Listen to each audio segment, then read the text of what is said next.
अरे इतने पीते नहीं सुना बहुत से टुकड़े कर दो जरा जरा लगाओ तो ज्यादा मत खिलाओ जितना ज्यादा पेट भर जाएगा इससे आधी से बड़ी बार से खिला दो माता जी रिकॉर्ड हो गया आपने ये वो शैतान है या सब शैतान है शैतान लड़की एकदम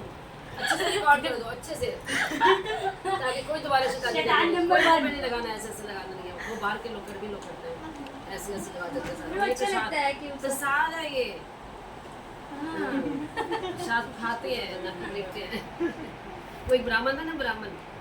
वो हाँ, वो लिखता है वो लिखता है जगन्नाथ वो रोते होते खाता हूँ मैंने ड्रामा किया था मैं खा भी रही थी और रो भी रही थी